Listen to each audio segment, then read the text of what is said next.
The Beast in the Cave by H.P. Lovecraft.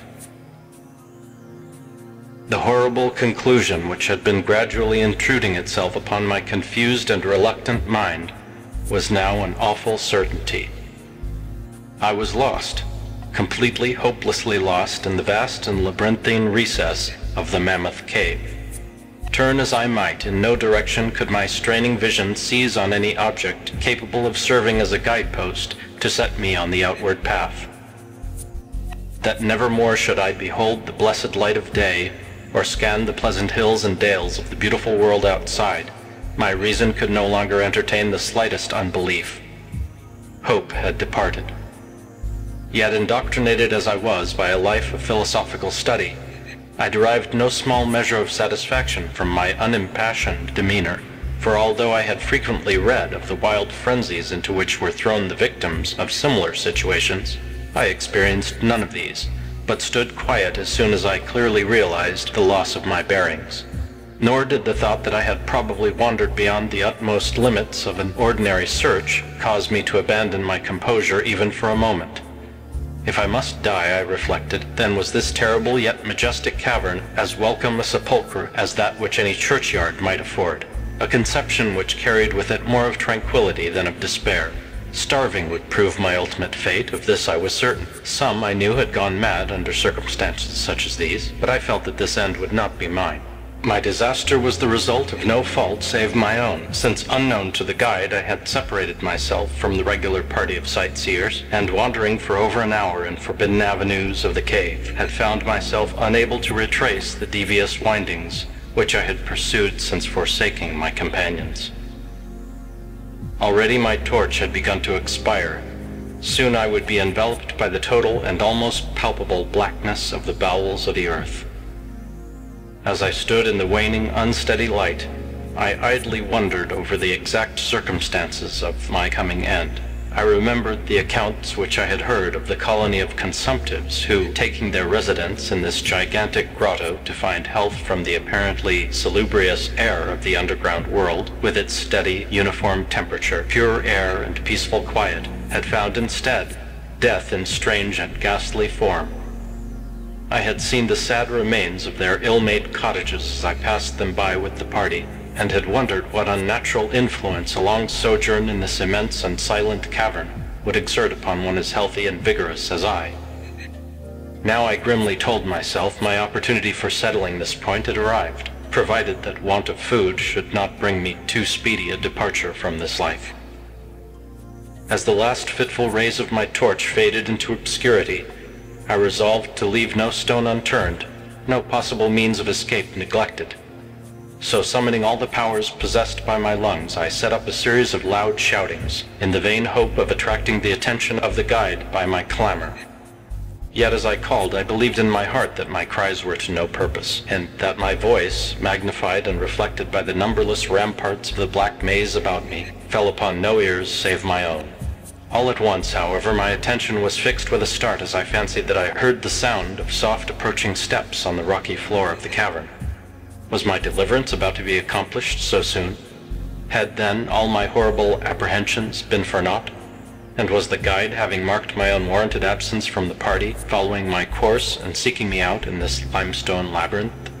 Whilst these joyful queries arose in my brain, I was on the point of renewing my cries, in order that my discovery might come the sooner, when in an instant my delight was turned to horror as I listened, for my ever-acute ear, now sharpened in even greater degree by the complete silence of the cave, bore to my benumbed understanding the unexpected and dreadful knowledge that these footfalls were not like those of any mortal man. In the unearthly stillness of this subterranean region, the tread of the booted guide would have sounded like a series of sharp and incisive blows. These impacts were soft and stealthy, as of the paws of some feline. Besides, when I listened carefully, I seemed to trace the falls of 4 instead of 2 feet. I was now convinced that I had by my own cries aroused and attracted some wild beast, perhaps a mountain lion, which had accidentally strayed within the cave. Perhaps, I considered, the Almighty had chosen for me a swifter and more merciful death than that of hunger. Yet the instinct of self-preservation, never wholly dormant, was stirred in my breast, and though escape from the oncoming peril might but spare me for a sterner and more lingering end, I determined nevertheless to part with my life at as high a price as I could command. Strange as it may seem, my mind conceived of no intent on the part of the visitor save that of hostility.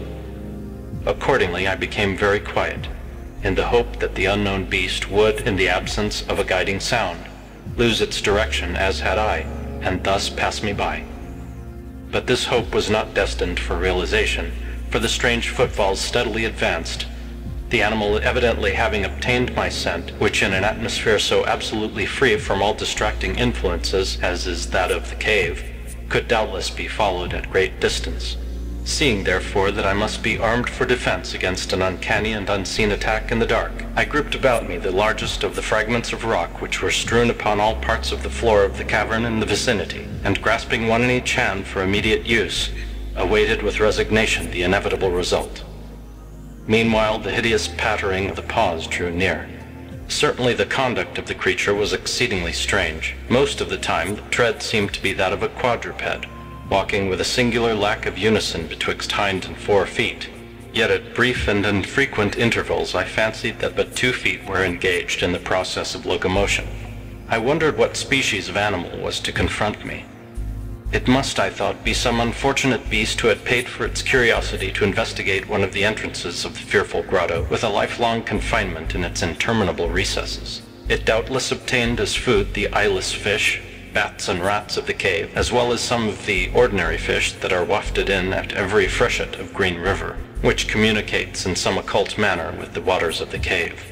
I occupied my terrible vigil with grotesque conjectures of what alteration cave life might have wrought in the physical structure of the beast, remembering the awful appearances ascribed by local tradition to the consumptives who had died after long residence in the cave. Then I remembered with a start that, even should I succeed in felling my antagonist, I should never behold its form, as my torch had long since been extinct, and I was entirely unprovided with matches. The tension on my brain now became frightful. My disordered fancy conjured up hideous and fearsome shapes from the sinister darkness that surrounded me, and that actually seemed to press upon my body. Nearer, nearer the dreadful footfalls approached.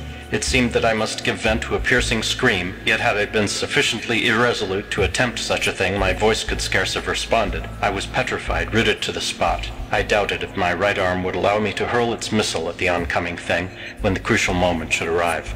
Now the steady pat-pat of the steps was close at hand, now very close. I could hear the labored breathing of the animal, and terror-struck as I was, I realized that it must have come from a considerable distance, and was correspondingly fatigued. Suddenly the spell broke. My right hand, guided by my ever-trustworthy sense of hearing, threw with full force the sharp-angled bit of limestone which it contained, toward that point in the darkness from which emanated the breathing and pattering, and, wonderful to relate, it nearly reached its goal, for I heard the thing jump, landing at a distance away, where it seemed to pause. Having readjusted my aim, I discharged my second missile, this time most effectively, for with a flood of joy I listened as the creature fell in what sounded like a complete collapse, and evidently remained prone and unmoving. Almost overpowered by the great relief which rushed over me, I reeled back against the wall. The breathing continued in heavy gasping inhalations and expirations, whence I realized that I had no more than wounded the creature, and now all desire to examine the thing ceased. At last something allied to groundless superstitious fear had entered my brain, and I did not approach the body, nor did I continue to cast stones at it in order to complete the extinction of its life. Instead, I ran at full speed in what was, as nearly as I could estimate in my frenzied condition, the direction from which I had come. Suddenly I heard a sound, or rather a regular succession of sounds. In another instant they had resolved themselves into a series of sharp metallic clicks. This time there was no doubt. It was the guide. And then I shouted, yelled, screamed, even shrieked with joy as I beheld in the vaulted arches above the faint and glimmering effulgence which I knew to be the reflected light of an approaching torch. I ran to meet the flare, and before I could completely understand what had occurred, was lying upon the ground at the feet of the guide, embracing his boots and gibbering despite my boasted reserve in a most meaningless and idiotic manner, pouring out my terrible story and at the same time overwhelming my auditor with protestations of gratitude. At length I awoke to something like my normal consciousness. The guide had noted my absence upon the arrival of the party at the entrance of the cave, and had, from his own intuitive sense of direction, proceeded to make a thorough canvass of by-passages just ahead of where he had last spoken to me, locating my whereabouts after a quest of about 4 hours. By the time he had related this to me, I, emboldened by his torch and his company, began to reflect upon the strange beast which I had wounded but a short distance back in the darkness, and suggested that we ascertain by the flashlight's aid what manner of creature was my victim. Accordingly, I retraced my steps, this time with a courage born of companionship, to the scene of my terrible experience. Soon we descried a white object upon the floor, an object whiter even than the gleaming limestone itself.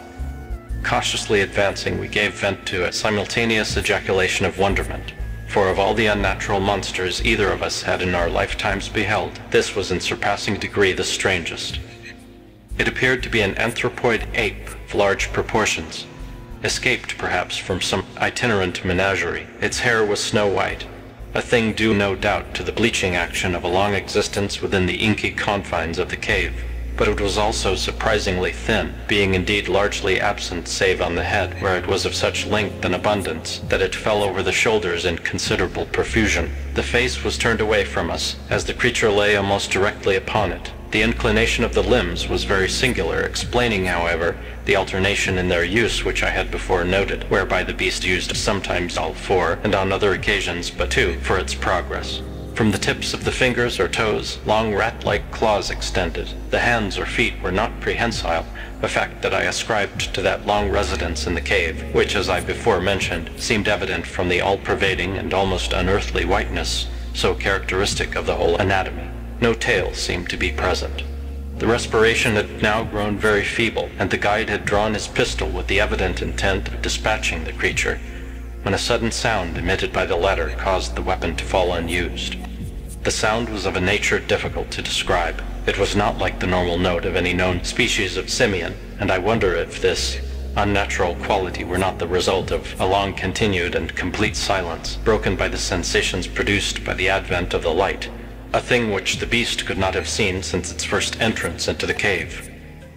The sound, which I might feebly attempt to classify as a kind of deep-toned chattering, was faintly continued. All at once, a fleeting spasm of energy seemed to pass through the frame of the beast. The paws went through a convulsive motion, and the limbs contracted. With a jerk, the white body rolled over so that its face was turned in our direction. For a moment I was so struck with horror at the eyes thus revealed that I noted nothing else. They were black, those eyes, deep, jetty black, in hideous contrast to the snow-white hair and flesh. Like those of other cave denizens, they were deeply sunken in their orbits, and were entirely destitute of iris. As I looked more closely, I saw that they were set in a face less prognathous than that of the average ape, and infinitely less hairy. The nose was quite distinct. As we gazed upon the uncanny sight presented to our vision, the thick lips opened and several sounds issued from them, after which the thing relaxed in death. The guide clutched my coat sleeve and trembled so violently that the light shook fitfully, casting weird moving shadows on the walls. I made no motion, but stood rigidly still, my horrified eyes fixed upon the floor ahead. The fear left, and wonder, awe, compassion, and reverence succeeded in its place. For the sounds uttered by the stricken figure that lay stretched out on the limestone had told us the awesome truth. The creature I had killed, the strange beast of the unfathomed cave, was, or had at one time been, a man.